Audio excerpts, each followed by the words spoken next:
Okay, everybody, I'm back. This is the place on the internet I talk about comic books. Forgive me, I'm on the run. No, I'm taking the dog for a walk. It's a very cold Tasmanian day. Forgive my sniffles, etc., etc. I've been gone a long time. That's mostly due to travel.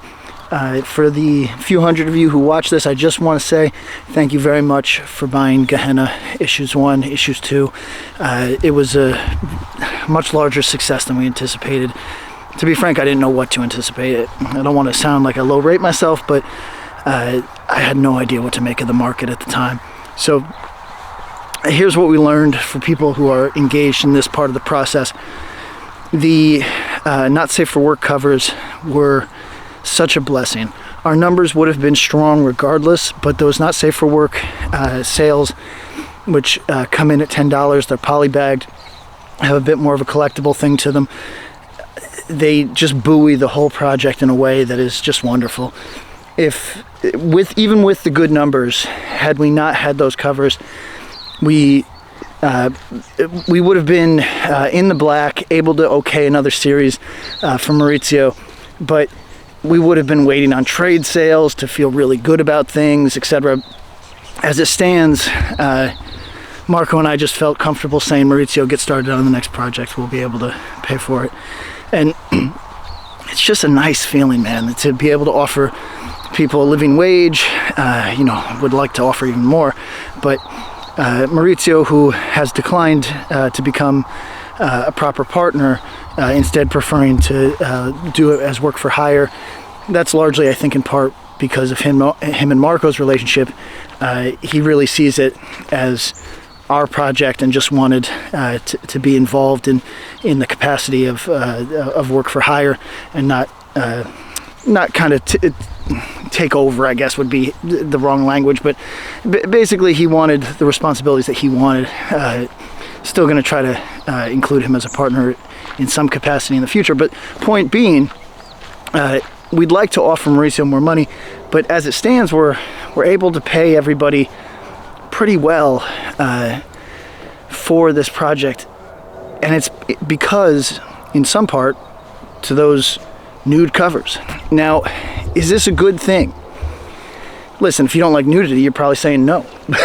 But if you like nudity, maybe you say yes, and maybe you're just indifferent. If you're a retailer, whatever gets the job done.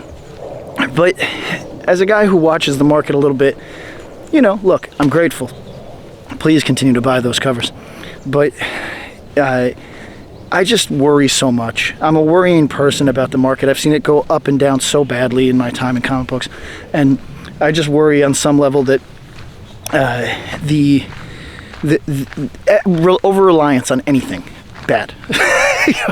So variant covers, period. They're fine. They're fun. They enable you to hire more artists, to see more visions of the thing that you care about. It's cool on most levels, but relying on them, not good. Relying on spicy covers, not safe for work covers, whatever you want to call them, not good in the respect that over-reliance is dangerous. So I guess to myself and our team, we're brainstorming on how to meet different parts of the market more effectively, because it seems like by having sexy lead and sexy antagonist, we were able to capitalize on the spicy cover thing. But not every project from us is going to have beautiful women. So it's a thing to think about. How do we meet the market on its own terms? I'm not necessarily a fan of kind of the blind box sort of covers that are going around. I'm not against adults gambling. I don't really care, but it's just it's not like as art first as I would like, for lack of a better word, a gimmick to be. So I don't know if we'll do maybe different types of incentivized variants. Maybe we'll find some means to dial it in here, but it's just been an interesting journey. Sales continue to be strong. Retailers seem to be happy. Readers seem to be very happy, which is, I guess, is job number one, to be honest. And it's easy to lose sight of that because you're always kind of trying to win favor with the retailers, making sure that they don't feel taken advantage of, that you didn't overpromise, that you delivered. And as they are your first point of sale, they loom large in your mind. But obviously readers are the bottom line. So it's been great to see the response from readers. Readers seem happy to have a book that is what it purports to be. It's just fast-moving action, really art-heavy, art-first. It's been a nice response overall. I got to see some of it up close and personal at the signing at Third Eye. Good time.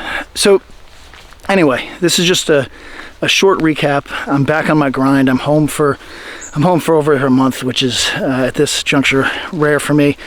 And I'll be doing more regular videos talking about comics. I would like to talk about the San Diego Comic-Con announcements, but frankly, there's just not a lot of it that I think is, forgive me, worth talking about, at least in the respect of examining it, because it's a lot of crossovers. It's a lot of stuff that, you kind of come to expect from the big two. They're making a pitch to make it bigger and larger this year. They're trying to grab you because both of them essentially are struggling with their main lines while making all the energy around their books, or around their publishing, from the Absolute line or the Ultimates line.